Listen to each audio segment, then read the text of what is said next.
Madame, Messieurs, bonjour. Aujourd'hui, plus que jamais, la politique camerounaise se joue sur un fil entre rupture et fidélité, vacillement d'alliance et surgissement d'ambition.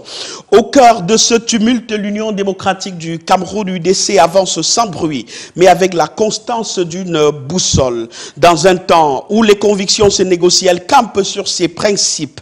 Dans un univers où les pactes explosent, elle préfère la loyauté éphémère. Notre invitée de ce jour est bien plus qu'une héritière. Elle est une militante. L'Union démocratique du Cameroun, UDC, nous fait l'honneur d'être sur ce plateau pour analyser, comprendre et décrypter. À l'heure des consultations au sommet, des candidatures surprises, des renoncements calculés, que reste-t-il à l'opposition? Une posture, un constat, un combat ou bien un projet. Ensemble, nous allons tenter d'éclairer cette page qui s'écrit sous nos yeux et dont l'encre est encore instable. Madame le Président, merci d'avoir répondu à notre invitation dans la rétro. C'est moi qui vous remercie, Monsieur Arnaud Nguefak, de m'avoir invité sur votre plateau. Et je voudrais aussi saluer de l'autre côté les fidèles de votre grande émission Retro. Je vais dire bonjour au Cameroun. Alors, un constat, et vous me l'avez dit en off en début de cette émission, on ne féminise pas la fonction de la présidente, la fonction de président au sein de l'UDC. Pourquoi? C'est un principe que nous avons trouvé. Les statuts de l'Union démocratique du Cameroun sont clairs. Nous affirmons l'égalité du genre. Et cela se traduit concrètement dans les faits à travers les positions au niveau de nos structures à la base. Il n'y a pas de structure pour les hommes ou les structures pour les femmes. Ce sont des structures mixtes. Et je pense que tout le monde est d'accord avec moi que la politique est asexuée. La politique n'a pas de sexe. Quand on fait la politique, là, de gérer la cité, alors... que le politique soit un monsieur ou une dame, ou aujourd'hui, monsieur Nguefak, vous n'ignorez pas qu'il y a des personnes qui ne veulent ni être des messieurs, ni être des madames, alors vous allez les mettre de quel côté? C'est juste pour dire ce qui est un principe idéologique du parti. Oui. Alors, on vous retrouve dans quelques instants, le temps pour nous de revisiter l'actualité de la semaine. C'est le round-up.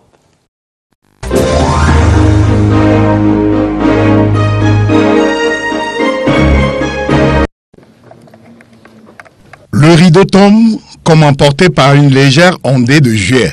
Ici, au secrétariat général de la présidence de la République, le balai des consultations s'est refermé ce mardi en soirée. Une semaine durant, c'est la quasi-totalité de la voix gouvernementale et parlementaire qui aura défilé dans la salle B324 du secrétariat général du palais des Toudis. Mission, recevoir le message. Résultat, une mobilisation en ordre de marche. C'est peut-être lui, Zilfried Etamem Assoma, sénateur du littoral chargé de débriefer la presse pour le compte de la délégation du littoral qui aura le mieux résumé l'esprit de cette série de rencontres. À la sortie de la délégation régionale, il lance cette formule. Ce que je retiens, c'est que le secrétaire général nous a confirmé, cas échéant en réalité d'une confirmation, c'est que le président Paul Biya sera bien le candidat, n'est-ce pas, du RDPC à la prochaine élection présidentielle. Ce que nous avons accueilli avec beaucoup de satisfaction. Le message est transmis, il s'adresse à la base, aux militants, aux intermédiaires. Il appelle un déploiement spécial. Un écho net à quelques heures de la convocation du corps électoral. En dehors du sénateur Etamem Assoma, les figures majeures du RDPC littoral, le jeune Bella Mbella, ministre des Relations extérieures, Narcisse Mouelekombi, ministre des Sports et de l'Éducation physique, Ernest Ngale Bibehe, ministre des Transports, tous unis dans un message unique à l'envoyé spécial du président, le ministre d'État, secrétaire général de la présidence de la République, Ferdinand Ngongo. À charge pour lui de transmettre à qui de droit, et qui d'autre, sinon Paul Biya. Nous partons très sereins et nous sommes convaincus. Plus tard dans la journée, et pour refermer définitivement les rencontres, c'était le tour du centre. La plus grosse délégation reçue dans cette séquence. La salle B324 a dû être reconfigurée pour faire place aux rangs fournis. 15 membres du gouvernement, 31 sénateurs et députés, le ton n'a pas varié.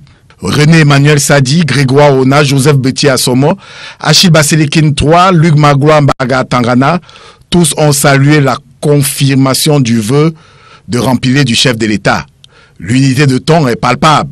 Ces élites reçoivent ici en retour l'assurance de transmettre leur message à eux, celui de la grande mobilisation. Je sors de cette réunion pleinement rassuré sur les engagements que vous avez pris, sur les messages que vous m'avez demandé de transmettre au chef de l'État. Je vous confesse qu'il n'a jamais douté du soutien avec un plaisir particulier que je lui transmettrai le message de soutien indéfectible, de soutien massif que vous m'avez chargé de lui transmettre. À côté des ministres originaires du centre, les parlementaires de la même région font chorus. Laurent Charles Boyomo-Assala, Nicole Okala Bilay, Peter William Manjo, Paul-Éric Njongwe et Emma Etundi, François Xavier Mpon ou encore Henriette Sounak, tous avec les autres parlementaires en première ligne. Le leitmotiv, les équipes sont en ordre de bataille, est répété. Le président du comité stratégique de campagne du candidat Paul Biya pour la présidentielle de 2025 a tout entendu. Il ne manque plus que la convocation officielle des électeurs. Dès lors, la mécanique pourra s'enclencher.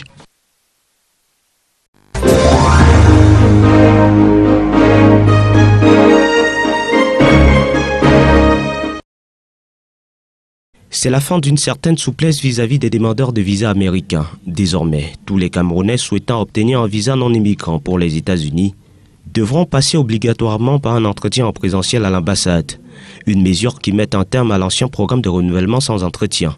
Mais ce durcissement des conditions s'accompagne d'un geste sur le plan financier. Pour les visas touristiques, étudiants, d'échange ou d'affaires, les frais de délivrance chutent à $300, soit environ 19 000 francs CFA, contre $215, soit environ 120 000 francs CFA et poussière auparavant. Vous ne payerez les $35 là que quand le visa est approuvé. Ce qui est totalement le contraire si nous rentrons dans la zone Schengen, où les frais sont déposés au préalable et ces frais ne sont pas remboursables. Au regard justement de l'impact négatif en comparaison avec la zone Schengen, nous nous rendons compte qu'au cours de l'année 2024, c'est pratiquement 41 milliards de francs CFA que l'Afrique a perdu. Parce que les frais de visa, comme je disais tantôt, ne sont pas remboursables. C'est pratiquement 729 000 Africains qui ont payé sans jamais être remboursés. Autre nouveauté, les visas délivrés seront valables pour une seule entrée sur le territoire américain, là où les anciens visas permettaient plusieurs allers-retours. L'idée est aussi de responsabiliser les demandeurs, indique l'ambassade qui invite les candidats à vérifier eux-mêmes leur éligibilité en ligne avant toute prise de rendez-vous. Une réforme à double tranchant, plus de rigueur dans les procédures, mais une volonté affichée de transparence et de clarté. Il pensait être invisible, intouchable, intenable. Ici à Tinga, au fond d'un chantier en apparence banal, un grand dealer. Il y cultivait, vendait, consommait de la drogue. Là, l'herbe néfaste poussait entre deux murs. Le cash coulait dans les veines de la combine. À l'abri des regards, le parrain local s'était offert un empire. Le temps des comptes sonne à présent. La gendarmerie vient de mettre fin au jeu. Le commandant de la Légion de gendarmerie du centre tient à constater lui-même la scène du crime. Il escalade, murs et escaliers tordus. La réalité est bien là. Un réseau structuré, méthodique et mafieux. Je dis merci aux populations qui ont également collaboré comme partout ailleurs. Également aux gendarmes et surtout aux commandants de compagnie qui a mis un peu d'énergie pour que cette opération connaisse le succès qu'elle a connu. En Kouabarda, la Mofou et à Famba, le décor change. Mais le scénario reste mafieux. Deux salles de jeux vidéo devenues repères des filons. Des lieux de prédation pour des jeunes en perdition. Les consoles servaient de camouflage. L'écran derrière lequel se faisait le deal. Nous avons dans un premier temps déployé des éléments camouflés afin qu'ils puissent maintenir le dispositif et s'assurer qu'il n'y ait pas d'exfiltration avant de déployer le renfort qui a été mis à notre disposition par le colonel commandant de la Légion du Centre. Des interpellations saluées par les populations. Nous félicitons le poste de gendarmerie de Nkwaboa et toute la gendarmerie nationale avec tout ce travail qu'ils sont en train de fournir actuellement. Vu que dehors, il y a un phénomène qui est en train de grandir, donc toute la gendarmerie est en train de mettre les dispositions pour pouvoir bannir ça. La pègre vient de perdre 2 bastions. Les masques sont tombés. Et derrière les voiles, même les femmes du gant sont dans le filet. La honte est dissimulée hypocritement dans les tissus. Vu du ciel, le quartier paisible d'Onkwaban Yaoundé. Mais ce dimanche 6 juillet, une découverte macabre devant cette cabane a sérieusement fracturé la quiétude des populations. Ce voisin, parmi les premiers sur place, est encore sous le choc de la violence avec laquelle le corps retrouvé a été mutilé. Je n'ai pas pu dormir puisque je voyais toujours cette scène. Moi, c'était ma première fois vraiment de voir la cervelle d'une personne, de voir comment une personne est découpée comme... L'horreur de ces témoignages est glaçant. Les testicules ont été soustraits, le crâne est béant. Le corps, lui, présente d'importantes lésions sur le postérieur et le dos. Les bras semblaient avoir été cassés. La victime est un adolescent selon les services médicaux d'un fou âgé entre 16 et 17 ans. Sa mort serait survenue aux alentours de minuit et le corps non identifié découvert dans la matinée de ce dimanche. Tout porte à croire que les auteurs de ce crime crapuleux auraient juste profité de cet espace lugubre pour se débarrasser de leur colis encombrant nuitamment. La scène n'est pas passée là parce que si au moins si la scène était passée sur place, on devait voir quand même le sang partout, ceci.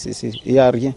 C'est sûr qu'ils ont amené d'ailleurs. Depuis hier, la population ici est hantée par cette horrible découverte. L'effroi plane sur le quartier. Quand c'est comme ça nous donne une peur. Nos enfants, on ne peut plus les envoyer. J'aime m'avertir à mes enfants hier qu'à partir de 18h, que personne ne sorte plus de la concession. Que ces choses n'est jamais arrivé ici. Ça fait peur aux populations du quartier. Selon les dernières nouvelles glanées sur le terrain ce lundi, aucune pièce d'identité n'a été retrouvée sur place. La victime n'a toujours pas été identifiée. Une enquête pour élucider les circonstances de ce crime est ouverte à la compagnie de gendarmerie d'un fou.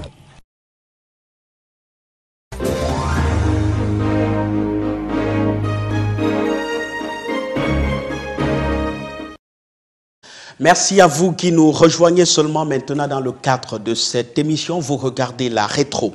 C'est avec comme invité cette semaine Patricia Tomaino Dame Joya. Elle est le président national de l'UDC.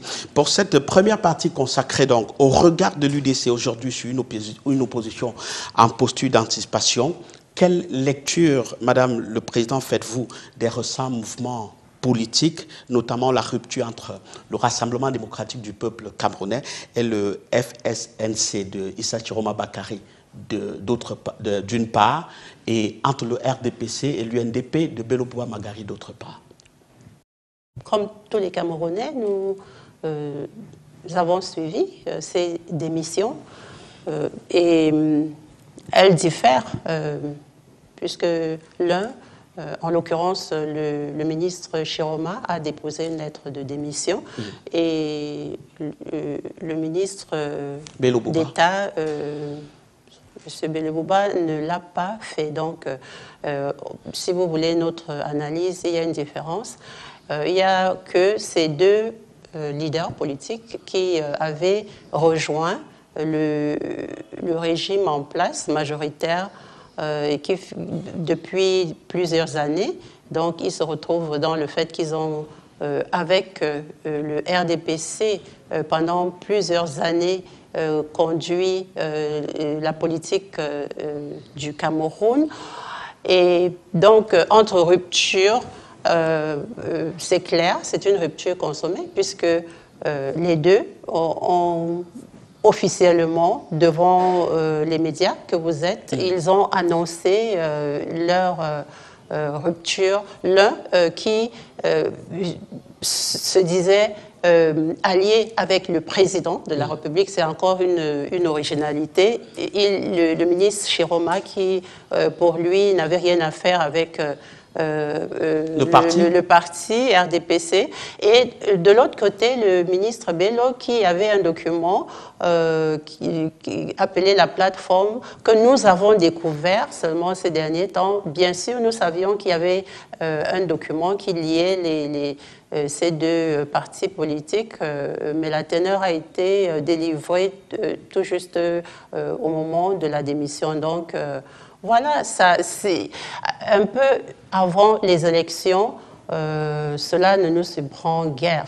Et tout ce qu'on peut remarquer, c'est que c'est une perte énorme pour le pouvoir, parce qu'il nous semble que c'est les deux partis politiques qui avaient rejoint et qui avaient des élus. Parce que quand on démissionne et qu'on a une base, c'est quand même quelque chose. On se dit qu'il y a eu un bon coup. Et nous, du côté de l'opposition, nous observons et nous sommes, je ne dirais pas rassurés, mais cela conforte la position que nous avons eue depuis le début, à savoir que ce régime en place depuis 43 ans n'arrive pas. Et cela, ce n'est plus nous qui le disons, c'est deux alliés de poids qui nous confortent dans ce qui a été notre position. J'ai apprécié le décor que vous avez planté tout à l'heure en reconnaissant que l'Union démocratique du Cameroun est restée constante dans sa position et que nous ne faisons pas beaucoup de bruit, c'est vrai.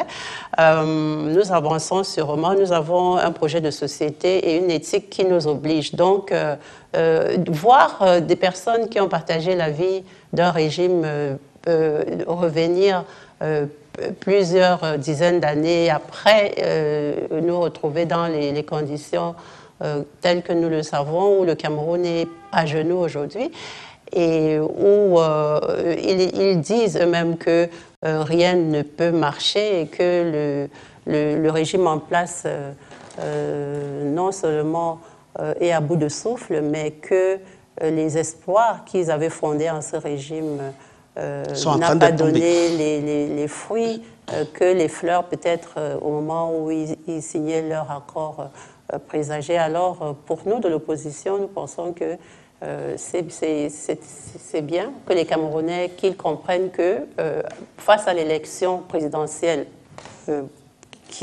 qu'on attend, alors ce régime doit laisser la place à un Cameroun nouveau, à des forces politiques qui peuvent reconstruire le Cameroun qu'ils ont mis dans un état calamiteux.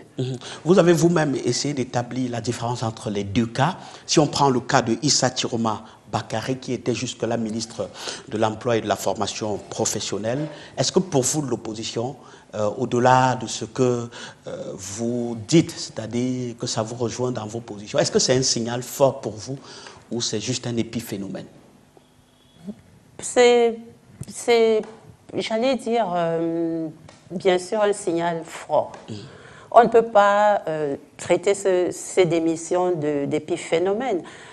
Il est fort du moment où, comme je vous l'ai dit, il conforte une position qui est claire depuis, à savoir l'incompétence de ce régime à gouverner le Cameroun pour la construction nationale, pour que les Camerounais soient des hommes heureux dans un pays prospère et que le Cameroun soit un état de droit, un état de devoir également. Épiphénomène, pourquoi pas? Parce qu'on se rend compte que ces démissions interviennent dans un contexte particulier, à savoir à la veille des élections. Et on peut aussi le dire à la veille de la rupture d'un système? Oui, à la veille si vous voulez, d'une soirée ou d'un crépuscule d'un système qui a régné pendant longtemps et qui a promis aux Camerounais des promesses qui, malheureusement, avec tous les moyens d'État, avec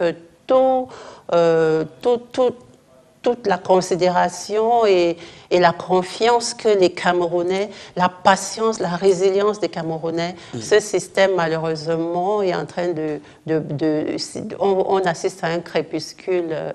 Vous voyez tout ce qui passe là dans l'actualité que vous nous faites revisiter, l'insécurité, les problèmes au niveau de la drogue, qui sont des fléaux dont il faut vraiment préserver nos populations.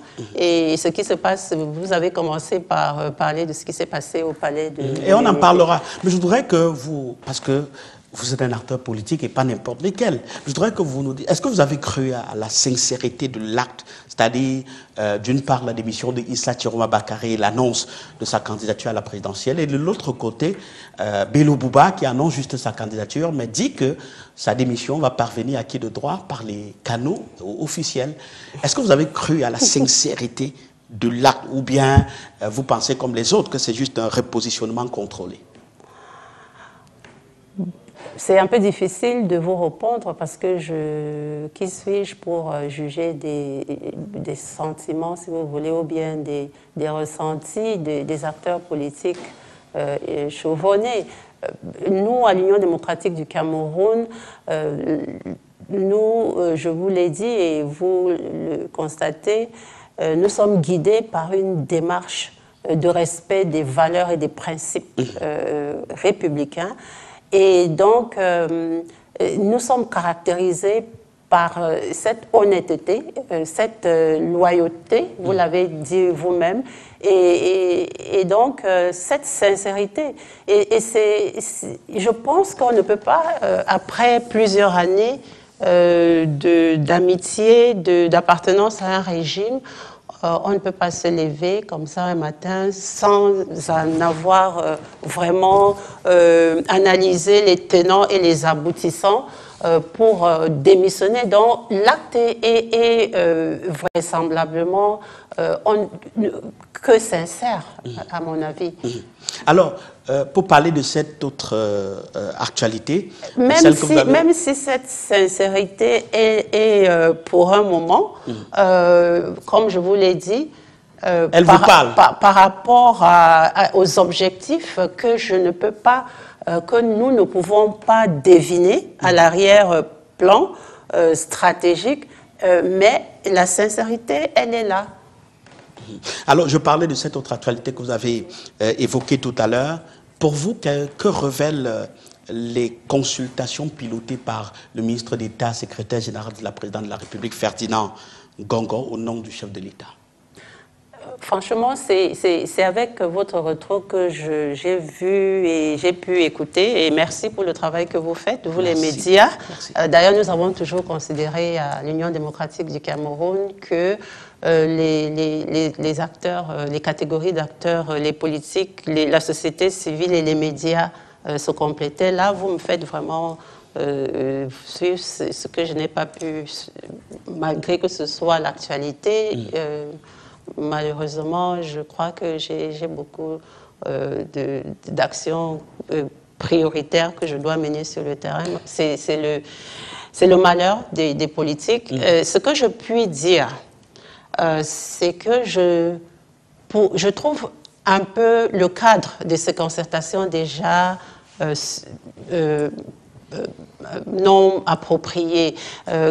Je trouve l'initiateur de ces consultations peut-être comme étant non approprié non plus. Je ne veux pas dire, collaborateur du président de la République. Je ne veux pas dire, je ne sais pas les termes de référence ou des cahiers de charges d'un secrétaire général à la présidence de la République, mais c'est administratif, il me semble, et c'est dans le bureau, c'est vraiment le plus proche collaborateur, mais qui doit rester dans les dossiers. Donc, sa posture officielle nous interpelle. Et le fait que ces consultations se passent au palais de l'unité nous semble comme étant une imposture, parce que le palais de l'unité n'est pas j'allais dire, retranchement où on doit traiter des affaires politiques. Oui, partisans. Des affaires politiques nationales, mais pas d'un parti politique. Et ça nous fait, et les Camerounais en sont témoins, comprendre que nous sommes véritablement encore installés dans le système de parti-État.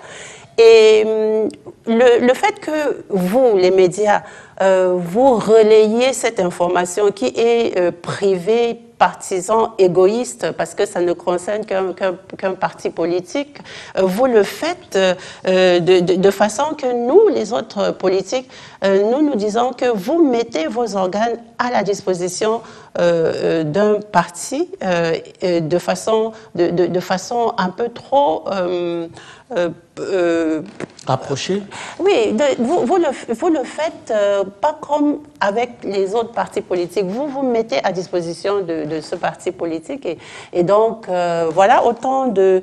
Est-ce que ce n'est pas un fait digne d'intérêt? Vous-même, vous venez de déclarer qu'à travers notre média, vous avez découvert des choses qui s'y passaient. Je trouve que votre angle, si je m'excuse, je ne suis pas journaliste, mais si j'étais journaliste, je crois que j'aurais plus relevé le fait que c'est plutôt curieux qu'un parti politique au régime, au pouvoir depuis des années, dont le président de la République est le président de parti politique, ce que nous, à l'Union démocratique du Cameroun, nous ne pensons pas que ce soit correct, parce qu'il doit incarner l'unité nationale. Et du moment où il est président de la République et président de parti politique, il ne le fait pas. Donc, moi, j'aurais pu dire comment la santé démocratique d'un État s'analyse avec un calendrier électoral bien précis, à l'avant-garde. Vous avez dit nous à l'opposition. C'est nous qui passons notre temps à faire ressortir aux Camerounais que nous sommes à la limite de la convocation du corps électoral, alors que dans un pays normalement démocratique, on devait aujourd'hui savoir que les élections sont fixées tel jour. Et donc, moi journaliste, j'aurais relevé le fait qu'avec tous les moyens de ce parti-État, tous les élus qu'ils ont au niveau de notre Parlement, de nos communes, nos collectivités territoriales décentralisées, tout ce qu'ils ont comme militants au niveau de nos hautes administrations. En principe, ils devraient avoir un congrès.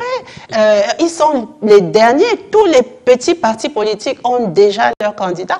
Eux, ceux qui devaient montrer l'exemple, le modèle, il faille qu'il y ait des consultations qui ne sont même pas menées par les officiels du parti RDPC. Je trouve ça vraiment incroyable. Et quand on entend à RFI cette histoire d'un côté, les deux sorties des membres du gouvernement, le ministre de la Communication, je ne sais pas à quel titre il parle de la candidature du président de la République, parce que pour moi, je pense que ce n'est vraiment pas son travail, ce n'est pas une communication gouvernementale. Et le communicateur du parti au pouvoir, qui lui peut, parce que c'est un parti, il est dans le cadre partisan, ils ont un problème peut-être de convocation d'un congrès, je ne sais pas comment ça se passe dans leur statut. Donc, vous les journalistes, vous ne relevez pas toute cette espèce de situation chaotique qui doit nous interpeller, qui nous inquiète, nous les Camerounais, parce qu'on a l'impression qu'on a au sommet de l'État des personnes qui jouent des Camerounais. Alors, je voudrais juste vous rassurer de ce que vous n'avez vu qu'un échantillon de l'actualité que nous avons traitée. en semaine, ça c'est une première chose. La deuxième chose, c'est que nous, journalistes, nous présentons les faits, nous laissons l'analyse libre aux politiques, aux hommes de la société civile, etc. À la preuve, vous êtes en train d'analyser sur ce plateau. C'est par le canal de Canal 2 que vous faites cette analyse-là. Mais nous présentons les faits, nous vous laissons l'analyse. Il peut arriver que nous analysons, et c'est ce que nous faisons le plus souvent. Donc, rassurez-vous, nous faisons notre travail et nous laissons aussi la possibilité aux politiques et aux autres acteurs d'analyser les faits que nous présentons. Alors, je voudrais quand même, maintenant qu'on entre un peu avec votre parti, l'Union démocratique du Cameroun, l'UDC, aujourd'hui, est-ce que vous êtes dans une dynamique d'attente ou dans une relance de conquête? L'Union démocratique du Cameroun a 34 ans aujourd'hui, je puis le dire. C'est un patrimoine. Vous avez dit tantôt à votre brillante introduction que le président national est une héritière. Je dois dire que nous sommes des milliers d'héritiers de ce patrimoine.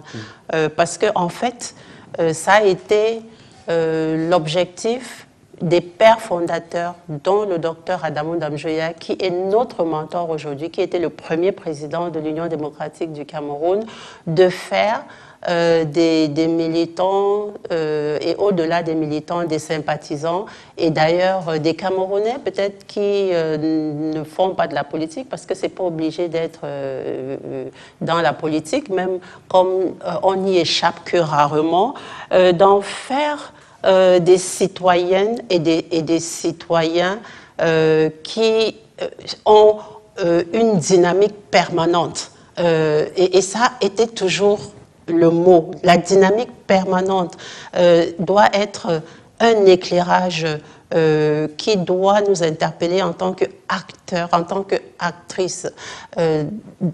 Qu'est-ce que nous devons apporter à notre société? D'abord, le citoyen, c'est qui? Le citoyen se définit par rapport à une république, par rapport aux principes démocratiques.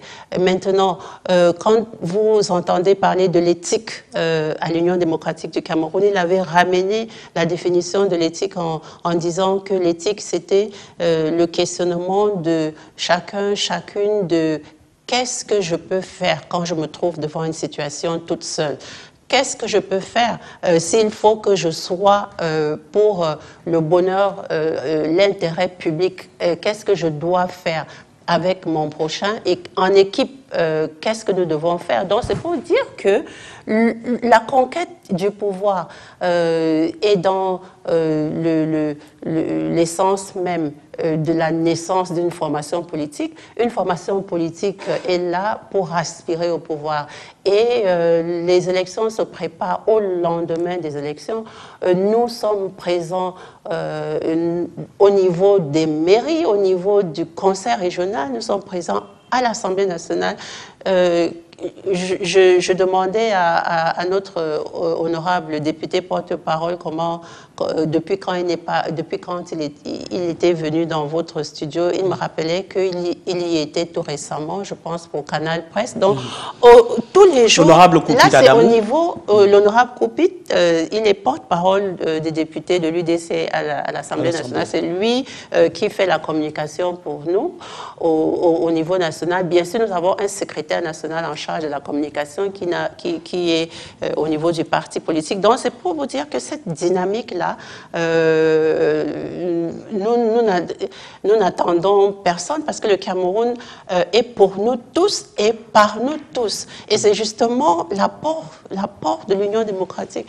Nous sommes là, comme l'article 3 de la Constitution le dit, concourir à l'expression du suffrage, participer à la sensibilisation des Camerounais par rapport à... Parce que c'est le peuple qui a le pouvoir et on a vraiment beaucoup à faire pour que les Camerounais sachent que c'est eux le peuple souverain. Et à l'occasion des élections présidentielles qui arrivent, là, notre préoccupation, c'est de faire comprendre aux Camerounais de reprendre leur pouvoir en main, parce que c'est eux qui ont le pouvoir. C'est ça notre travail. Et c'est un travail full-time job, si vous voulez. Alors justement, j'ai envie de demander que dans la cartographie politique aujourd'hui, l'UDC se met à quelle place? Nous pensons que vous-même, en tant que journaliste, vous pouvez analyser la place de l'Union démocratique du Cameroun. Le retour au multipartisme au Cameroun s'est opéré avec la perestroïka, si vous voulez, l'ouverture démocratique dans les années 90-91. Je vous le disais tantôt, notre acte de naissance veut que le 26 avril 91 soit le jour de la légalisation de notre parti, mais avant cela, nous avons une autre assemblée constitutive en mars 91. Et donc, en tant que parti politique, puisqu'il faut commencer par là, vous pouvez voir cette constance dans notre vision. Nous avons participé à toutes les élections et nous avons aujourd'hui sans interruption été présents à l'Assemblée nationale depuis depuis que nous y sommes entrés et donc nous sommes à tous les niveaux des institutions décentralisées puisque le Cameroun est un État unitaire décentralisé. Nous avons apporté à chaque fois pour les préoccupations d'ordre national notre position et nous communiquons. Nous sommes organisés au niveau de la base et voilà, si vous prenez tous ces critères et vous prenez les 300, je ne sais plus combien de partis politiques, apparemment on en a encore légalisé il y a moins d'une semaine, c'est incroyable. Donc vous pouvez voir vous-même, je ne peux pas me juger, c'est vous, c'est le regard objectif que vous allez voir avec ces critères que je viens de vous dérouler. C'est à ce moment-là que vous allez dire ce que vous pensez de la place de l'Union démocratique. Je l'ai dit pour le constater votre constance et on a vu à partir de votre longévité, j'y arrive à partir de votre longévité. L'UDC, vous avez dit, vous avez 34 ans, ça veut dire vous avez tenu face à cette érosion d'autres formations politiques. Et j'ai envie de demander quels ont été vos principaux Nous sommes à notre deuxième président national parce qu'il faut le dire aussi, c'est une étape importante pour un parti politique de survivre. Déjà, en tant que parti politique, normalement, avec l'organisation de la vie du parti politique au niveau de la base, et maintenant, nous allons aux élections. Ce n'est pas tous les partis politiques qui y vont. Vous avez des exemples des partis politiques qui ne vont pas aux élections du tout. Donc, nous sommes occupés et je voulais le relever parce que c'est ça aussi qui fait que vous puissiez faire cette différence. Et en 34 ans, s'il fallait vous évaluer et nous donner les principales armes qui vous ont aidé à tenir, quelles sont les 3 principales? L'éthique républicaine et démocratique qui nous guide, la solidarité agissante.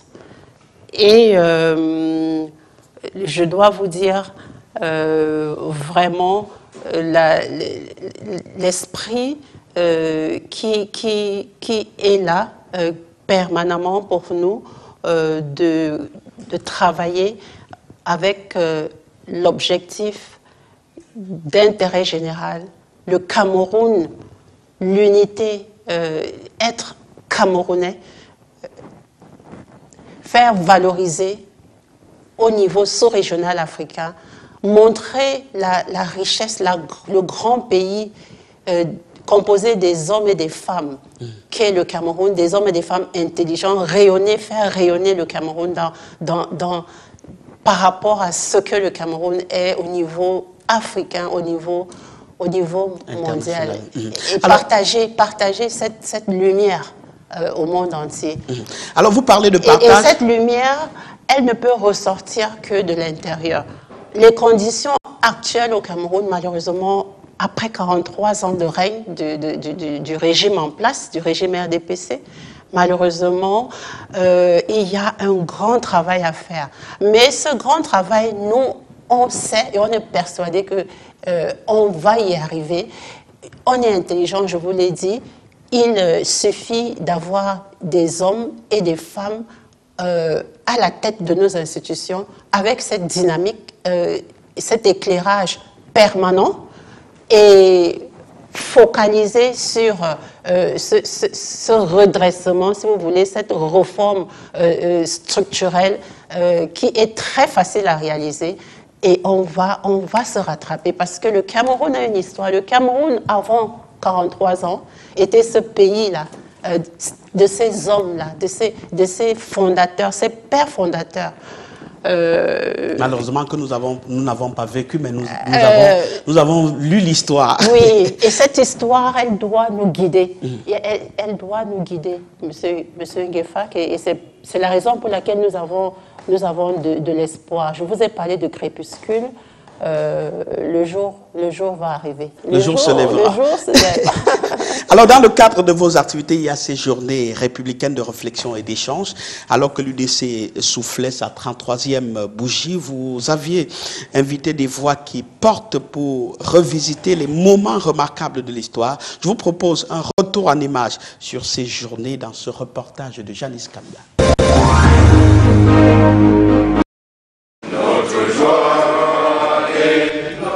La rencontre de ce 13 novembre au siège de l'UDC revêt dans un premier temps la symbolique d'un devoir de mémoire. Nous avons 33 ans depuis le 13 novembre 1991 où le docteur Adamou Damjoya recevait l'arbre de la paix lors de la tripartite. Nous avons évoqué aussi le grand dialogue national parce que ce sont des assises qui ont des similitudes. Et quand on parle du grand dialogue national et de la tripartite, il est question des crises. Pour cette livraison, les journées républicaines de réflexion et d'échange convoquent une expertise plurielle. Pour feuilleter les pages de l'histoire, espace temporel conférence de Fumban en 1961, grand dialogue national en 2019, certains acteurs, à l'instar de Célestin Bedigui ou Pierre Flambeau Ngayap, sont présents. De ces événements majeurs survenus en temps de crise, le panel tire des leçons pour renforcer la paix au Cameroun. Je n'ai jamais trouvé de mots assez forts pour critiquer, pour condamner la décentralisation. Pour moi, c'est de la poudre aux yeux. J'ai toujours dit le plus grand mal que je pense de la décentralisation.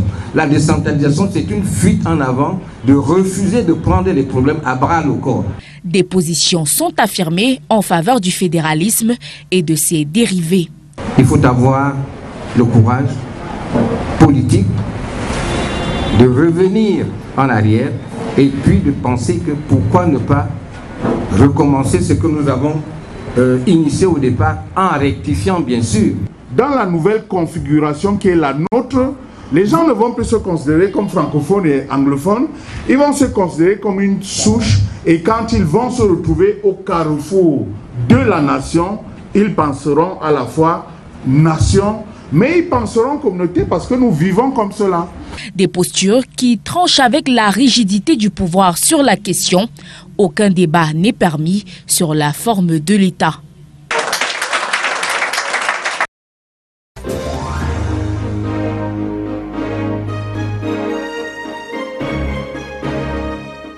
Alors, vous l'avez indiqué, vous êtes, votre parti, vous êtes dans pratiquement toutes les instances de décision, vous êtes dans les mairies, vous êtes au Parlement et vous êtes au Conseil régional.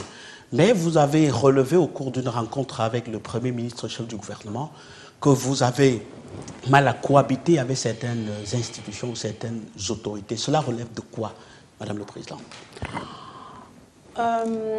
J'aurais bien voulu que vous soyez plus précis parce que, vous savez, au niveau local, par rapport à la décentralisation, nous avons déjà au niveau de la région, le conseil régional, dont je suis le porte-parole des délégués conseillers régionaux du NUN.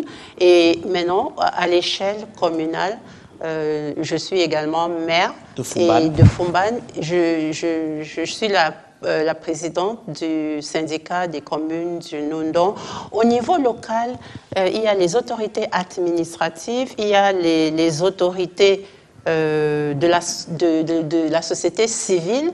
Il y a également le démembrement décentralisé de l'État. Oui, il y a les services déconcentrés et il y a les autorités qui relèvent de nos chefferies traditionnelles, comme au Cameroun, avec le décret qui, pour notre part, est désuet. Le décret de 77 organise les chefferies traditionnelles en premier, deuxième et troisième degré. Donc, et aujourd'hui, avec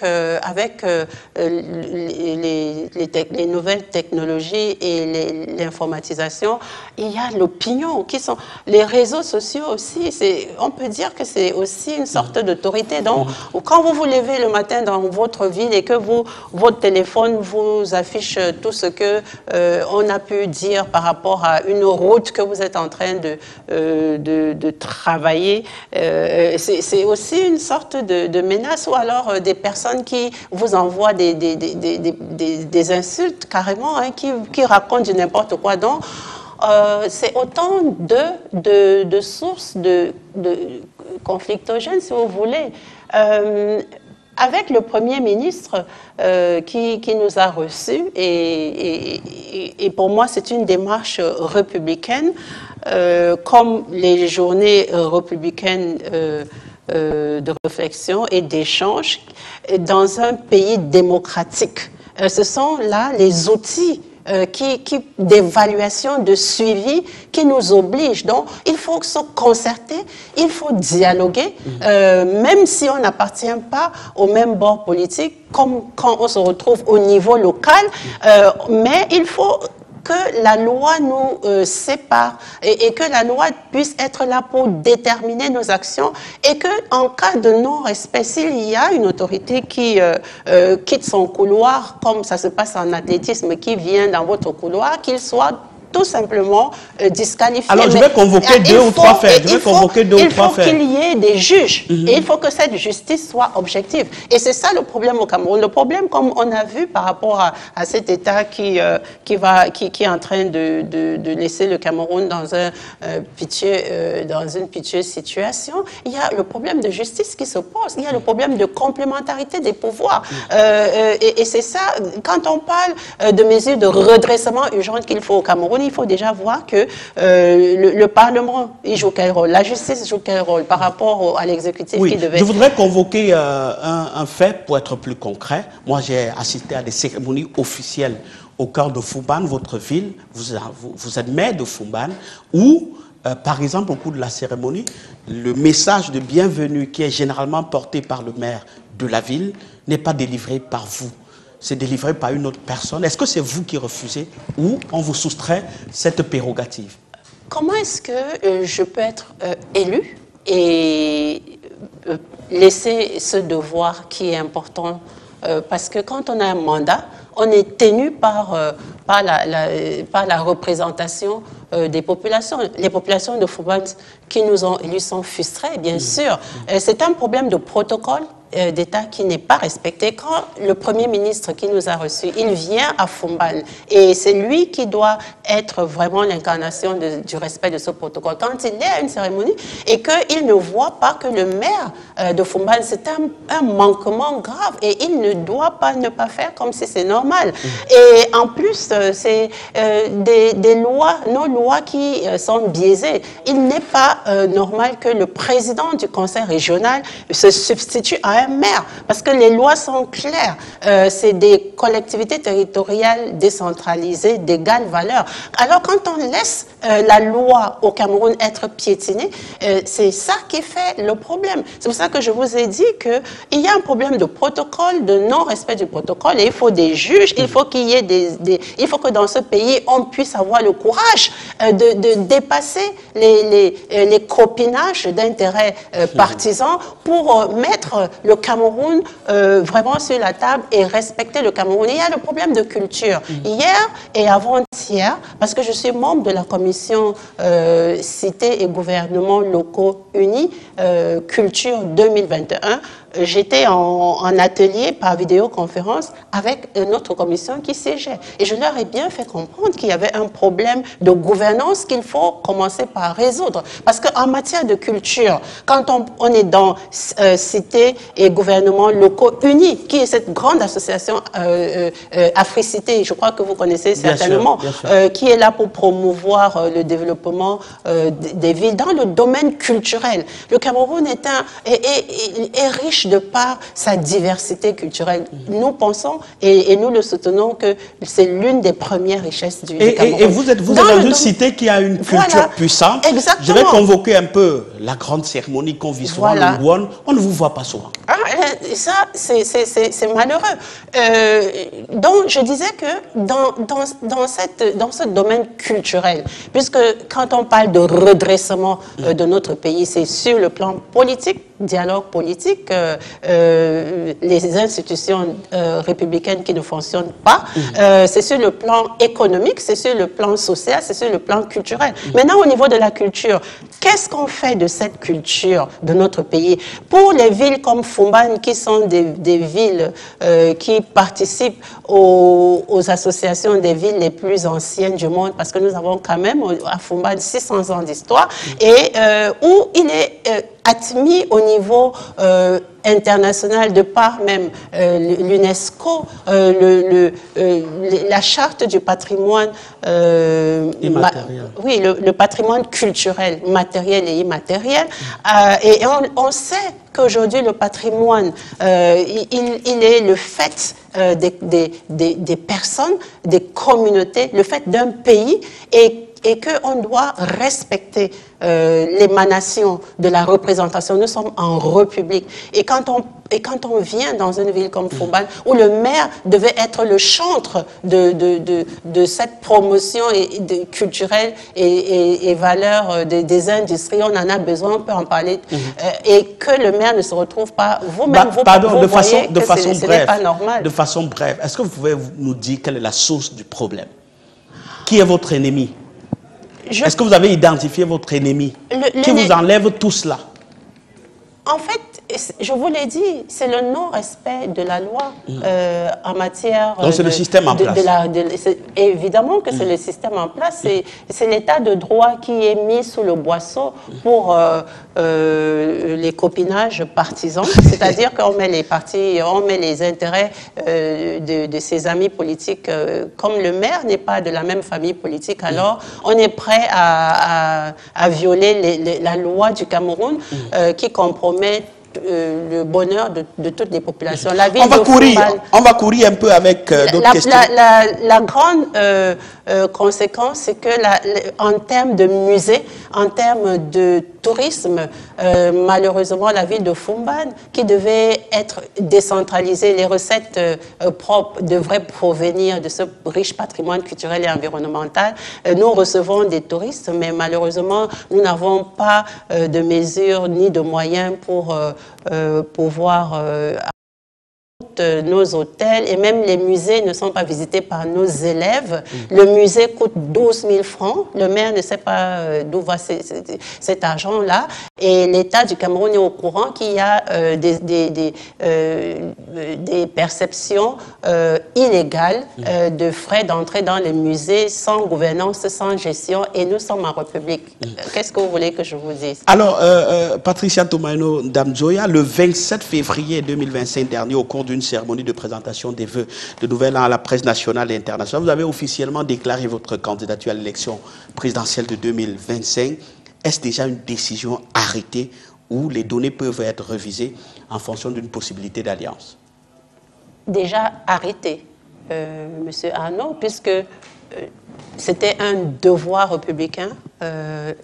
Après une retraite politique, notre base a voulu que nous officialisions notre candidature selon les statuts de l'Union démocratique du Cameroun, à savoir que le président national de l'UDC est le candidat de l'Union démocratique du Cameroun à l'élection présidentielle. C'était à une période où il y avait un débat sur les candidatures et d'aucuns au Cameroun qui ne savent pas toujours comment nos statuts disposent.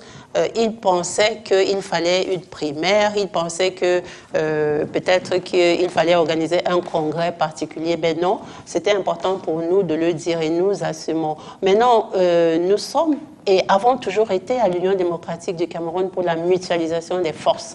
Et pas seulement pour les élections présidentielles, mais pour les législatives, les municipales, vous le savez. Et c'est ça c'est une autre caractéristique qui peut faire la comparaison entre les actions de l'Union démocratique du Cameroun qui ne parlent pas et dont les paroles ne restent pas au bout des lèvres, mais nous, du point de vue concret, nous avons pu faire que des conseillers municipaux accèdent dans les mairies sans être de l'Union démocratique du Cameroun. Aujourd'hui, à la communauté urbaine, nous avons deux conseillers municipaux affichés UDC, même si nous ne les voyons jamais.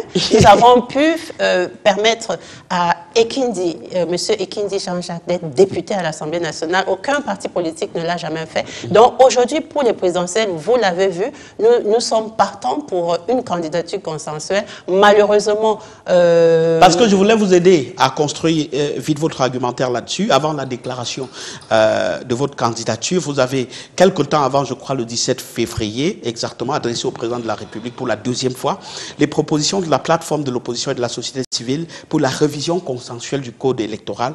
Est-ce que vous avez eu les échos de cette proposition-là?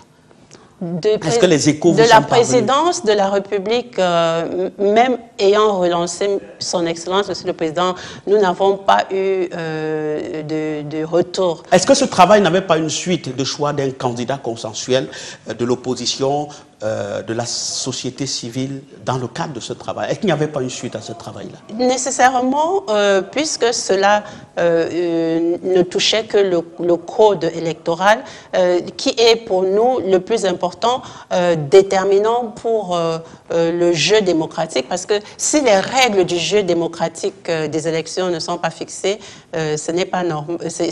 On ne peut vraiment pas compter sur des élections juste libres et transparentes. On a cité votre parti comme des partis potentiels qui pouvaient porter la candidature de Maurice Kamto. Je l'ai appris aussi, comme tout le monde. Et qu'est-ce que vous répondez? J'étais surprise. C'est-à-dire, il n'y a pas de tractation en cours? Pas à ma connaissance. Je n'ai jamais... j'ai suivi avec vous tous au niveau des réseaux sociaux que apparemment... mais je pense que c'est des fabrications comme on en voit tous les jours. On peut mettre ça dans le coup des fabrications, mais par rapport à la candidature consensuelle et la réforme du code électoral, le plus important pour nous, c'est que le code actuel soit un code consensuel pour répondre aux exigences des instruments juridiques internationaux. Pour le moment, nous fonctionnons avec un code désuet, avec un code avec des vides juridiques, avec un code qui ne respecte pas les orientations, parce qu'après les élections, il risque d'avoir des problèmes. Les contentieux oui, les contentieux, on peut les éviter. On a eu espoir quand on vous a vu au Palais de l'Unité en janvier. Vous avez eu un bref échange avec le président de la République et vous avez révélé le contenu par la suite. Vous avez dit que vous lui parliez de ces propositions-là, les propositions de la plateforme de l'opposition et de la société civile. Et lui, il vous a parlé sans question posée de la fusion des déclarations d'évêques au sujet de sa candidature. Alors, quelle idée vous vous êtes fait de la personne? J'étais intéressée de comprendre que le président de la République est libre de parler des préoccupations qui sont les siennes. Bien sûr qu'il a répondu à la situation que nous lui avons présentée, à savoir qu'il n'était pas au courant, que nous avions déposé, et il nous a dit qu'il était ouvert. Et en même temps, comme vous le dites, c'était l'actualité, les évêques qui s'étaient positionnés. Il a dit que, et il l'a dit sans que je n'ai amené le problème. Donc, c'est une préoccupation que le président avait. Je me demandais pourquoi est-ce qu'il n'avait pas eu la latitude de répondre, puisqu'il n'a pas hésité à dire que les évêques n'ont pas la compétence pour organiser les élections. Donc, je respecte sa position. Ce qu'il doit dire, il doit pouvoir le faire. Il ne doit pas, ça ne doit pas apparaître comme s'il n'a pas d'occasion de s'exprimer. Alors, quand il trouve une voiture, il dit ce qu'il pense et qui est important pour lui. En fait, c'est un peu ce que... Mais j'ai approuvé le fait qu'il passe à travers... Et c'est politique. Quand on est politique, quand vous avez une question, vous pouvez entreprendre de répondre une autre, peut-être qui n'est pas posée, mais qui est votre préoccupation. Il l'a dit. Et je me suis juste interrogée de savoir pourquoi est-ce qu'il n'organisait pas une réponse officielle vis-à-vis des évêques. Moi, président de la République, j'aurais... Vous aurez répondu aux évêques directement. Ou alors, oui, j'aurais pu le faire et j'aurais entrepris une démarche de dialogue avec les évêques. Parce que quand les évêques n'ont pas l'occasion de dialoguer, alors ils écrivent, ils font des déclarations. Normalement, il faut les écouter et c'est comme ça. Quand on est en République et en démocratie, on permet des cadres de concertation. Alors, dis-nous, si l'UDC devrait offrir sa caution à un candidat de l'opposition, ce serait lequel? Ça, c'est une question qu'il faut poser quand on est avec tous les autres partis politiques. On est d'accord que quand on va... Pour vous, une coalition devrait s'organiser comment? Une coalition de l'opposition? Une coalition, c'est mettre le travail à faire après la victoire. Je vous ai parlé du redressement institutionnel du Cameroun. Je vous ai parlé de la crise qui nous impacte dans notre chair du nord-ouest et du sud-ouest. Aujourd'hui, le Cameroun est en guerre contre le Cameroun. Et donc, je vous ai parlé, peut-être pas, mais de ce que les Camerounais doivent être dans une ambiance sincère et avoir la confiance. On n'a plus de confiance entre nous, les Camerounais, avec le repli identitaire.